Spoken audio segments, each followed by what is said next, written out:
मेरा नाम फरबाज खान है। मैं पढ़ के अब्दुल कलाम बनना चाहता हूँ।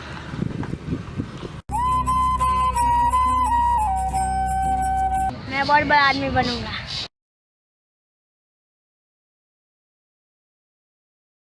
Hello students, welcome to Grow Bharat. Today I am going to teach you the second part of scattering. Initially we had discussed that scattering can be divided broadly into two parts. One is elastic scattering, another is inelastic scattering. Therefore, I am writing the same, that scattering can be divided broadly into two parts. One part is elastic, another part is inelastic. The example of elastic scattering are relay scattering, mice scattering. I have already discussed in details about the relay mice scattering. And the example, well-known example of inelastic scattering is Raman scattering, Brillouin scattering,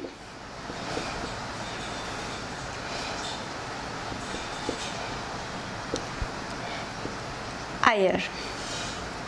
So these are the typical examples of elastic and inelastic scattering. Today our lecture will be dedicated to understand the basic of Raman scattering. In scattering theory, we always have a probe light which incident on the sample, and then the light scattered due to the sample, and we by a detector we detect the scattered light's frequency or wavelength whatsoever. Today I am going to discuss the basic of Raman scattering. So first I am considering a diatomic molecule.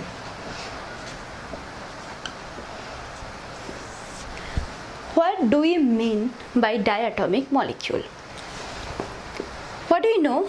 That molecule is made of atoms.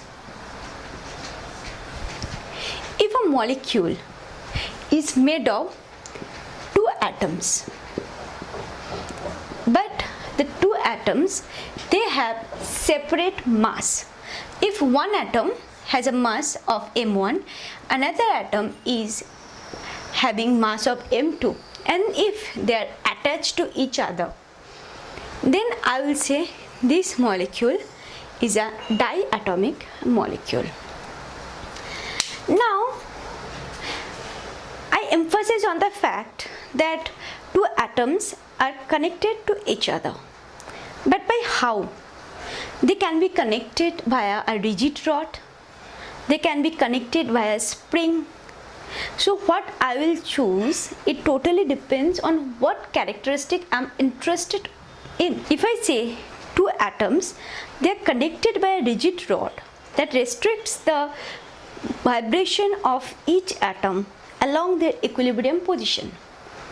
But experimental physics, theoretical physics, they all are in agreement with the fact that each atom they vibrate through their equilibrium position. So I cannot say that in a diatomic molecule two atoms are attached by a rigid rod.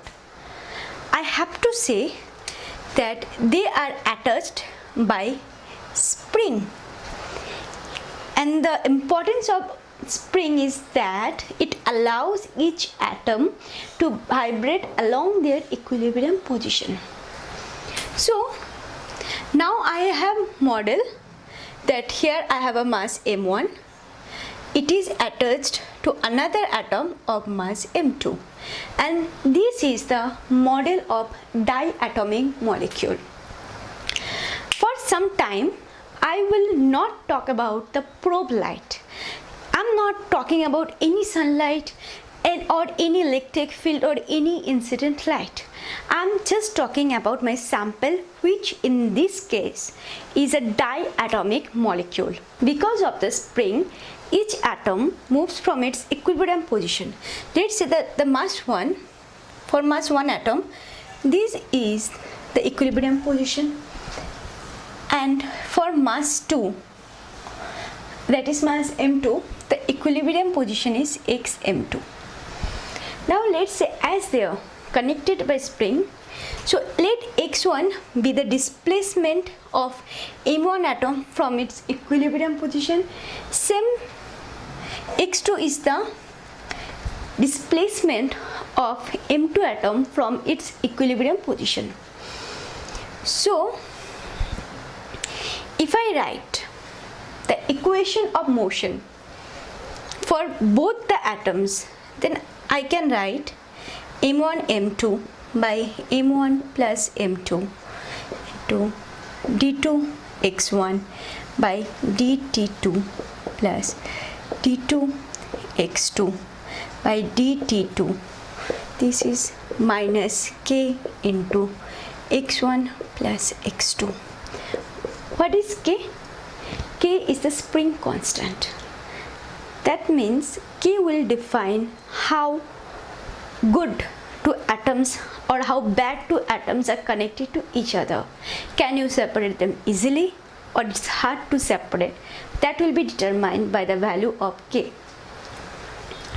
Now, so if we write the Newton's motion, equation of motion, that mass in the acceleration, that is equal to force, and here it is the restoring force that will try to bring back the atoms into the equilibrium position. Now I can define this quantity as mu, where mu is the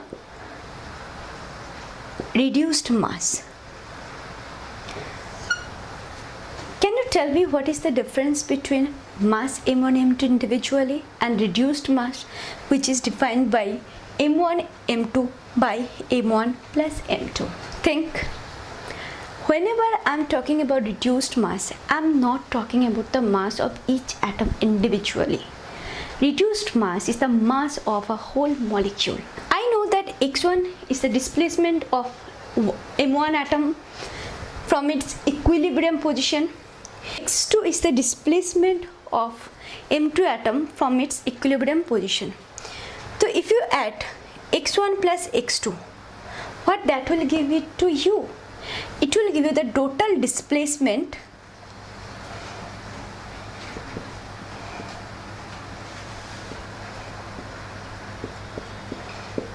of molecule. Let's say it as Q, where Q represents the total displacement of the system. So in terms of mu and Q, I can write the equation. So in terms of mu and Q, the whole equation can be written as mu d2 q by dt2 minus k into q. If you see this equation, this is nothing but a quadratic equation of q with respect to t, and here we have minus kq, and we know that the solution of this type of equation is q is equal to q0 cos 2 pi nu m into t.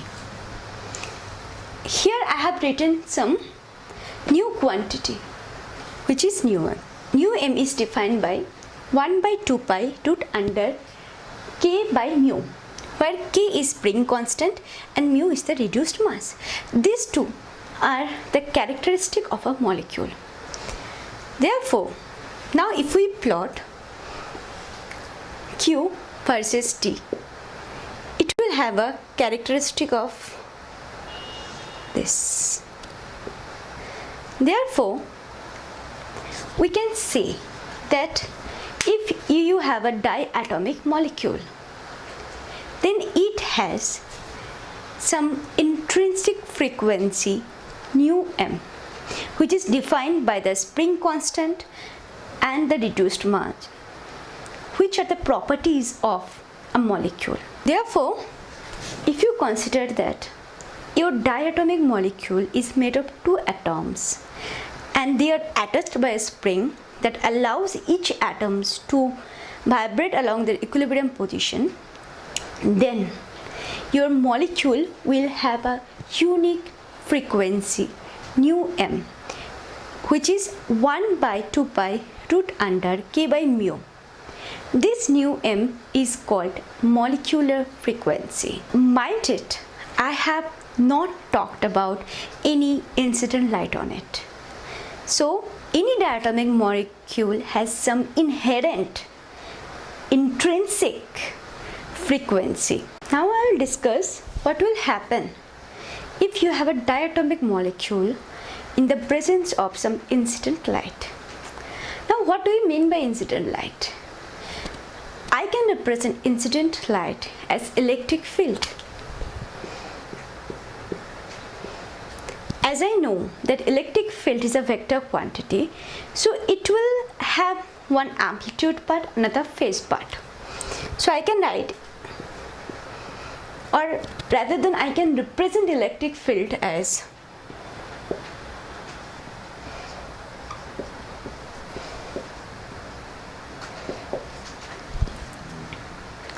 what is the modulus of E? Let's write it E0 is the modulus of the electric field, 2 cos 2 pi nu 0 into T. What is nu 0? Nu 0 is the frequency of the incident beam.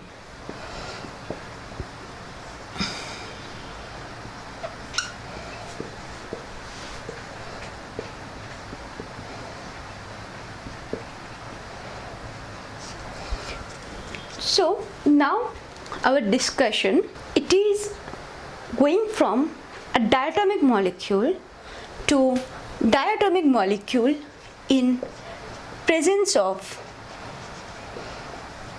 incident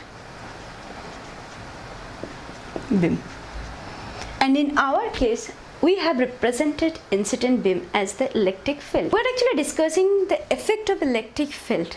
So in other words, I can say that we are discussing the effect of electric field on a molecule. Before going into the molecule, we can discuss what is the effect of electric field on a single atom. Atom is neutral of what? Atom is neutral. Why? Because its positive and negative charge centers, they coincide with each other. So if I draw one atom, it has a nucleus plus and it has an electron cloud around the nucleus, but they arrange in such a way that the positive charge center of the nucleus and the negative charge centers of the electron cloud, they coincide at one same point. Therefore, positive and negative charge, they cancel their effect and the atom appears to be neutral. Now what will happen if you give electric field? If you give electric field, as we know that it will try to push the plus charges toward this direction and the electron cloud towards the opposite direction of the applied electric field. As a result, what will happen? Those charge centers which were coincided, now they will be separated. So let's say that because of the applied electric field E, these two charge centers, they are separated by a distance d. Now the scenario is, this is the positive charge center, this is the negative charge centers, and the distance between them is t. Can you recognize this configuration? This is nothing but dipole. What is dipole? If two equal but opposite charges are separated by some distance, we will say it's a dipole configuration. And we will define dipole moment as the product of the charge and the separation distance between them. Always remember the dipole moment is a vector quantity. if there is one single atom which is in presence of electric field, it will make it polarize. Similarly, if there is a molecule which was initially neutral because all the atoms that made it are neutral itself, now it will become polarized. And the polarization will be for the molecule will be proportional to the applied electric field. Therefore, I can write that polarization of the molecule in the presence of the electric field will be alpha into E. Remember, this is the proportional sign and this is alpha. This is some proportionality constant. What we are saying it, polarizability.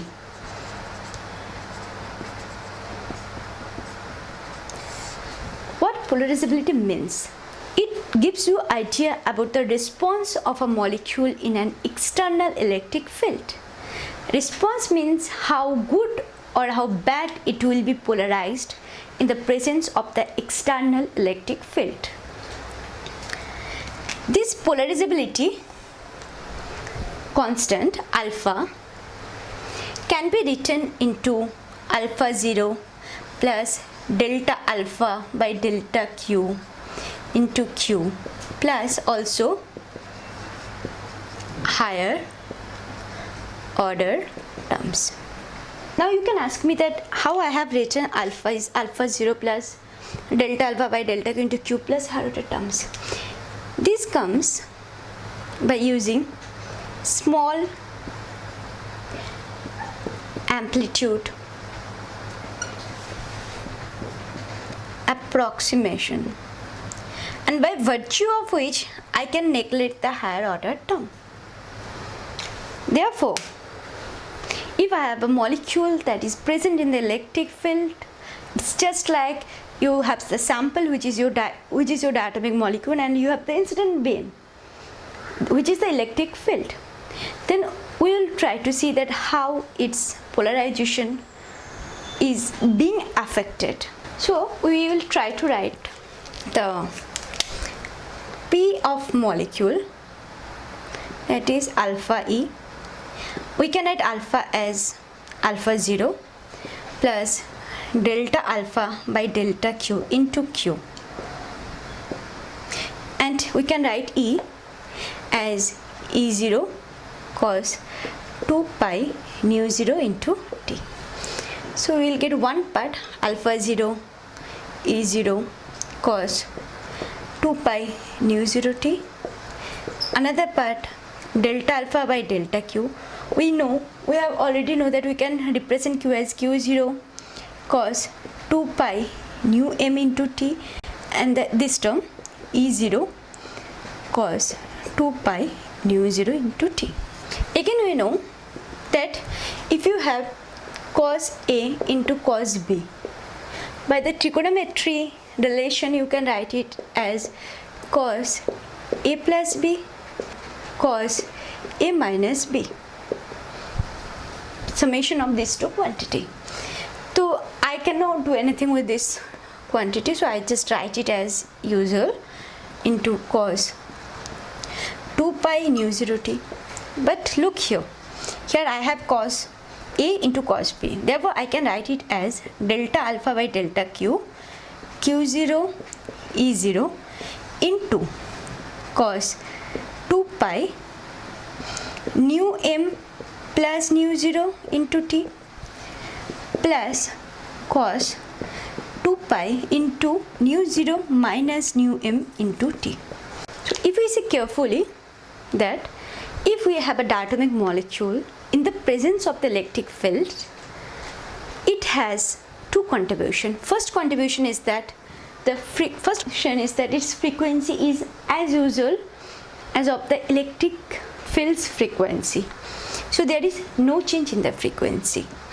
This part we say relay part. But if we shift our focus to the last two terms, we can see that there is a change in the frequency. One is by nu 0 plus nu m, another is by nu 0 minus nu m. This part is called anti-Stokes and this part is called Stokes part. We can summarize all that if we have a diatomic molecule in the presence of the electric field, suppose this is the diatomic molecule that is in the presence of the electric field, and because of this diatomic molecule the incident electric field will be scattered, and if you put a detector here and then if you plot intensity versus frequency, let's say it's frequency, and suppose somewhere here you have the frequency nu 0, which is nothing but the frequency of the incident beam, you will see there is a large peak. But at nu 0 plus nu m and at nu 0 minus nu m, you will also get some peak. Not some, to peak, exactly opposite to the Rayleigh peak. This peak is also called the Rayleigh peak. Therefore, that gives us the existence of the molecular frequency. A molecule, if the atomic molecule, there is a unique frequency of vibration, but you cannot go inside the molecule to find out what is the molecular frequency. You have to have some indirect way. Suppose you incident electric field having a frequency nu 0 on a diatomic molecule, and you just see the scattered light. One part will be the delay part, another two part will have the frequency nu 0 plus nu m, nu 0 minus nu m. So by calculating the change of the frequency with respect to the Rayleigh, you can able to find out what is the molecular frequency. These two effects are nothing but the effect of Raman scattering. So we can see that if you have a diatomic molecule in an incident electric field, that will have three peaks. One is at Rayleigh, another is at Stokes, which is nu 0 minus nu m, another is at nu 0 plus nu m, which is anti-Stokes. This effect is called Raman effect.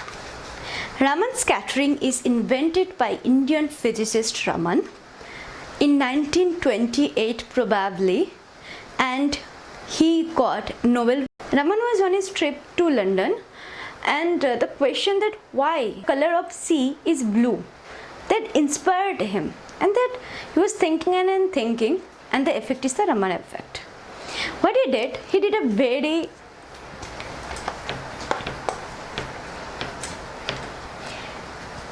a very simple experiment.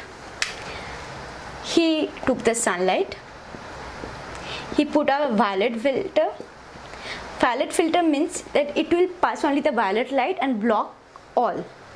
So it has a violet light, and then he took a liquid drop, and in the scattered light he saw that there is the presence of violet as well as green.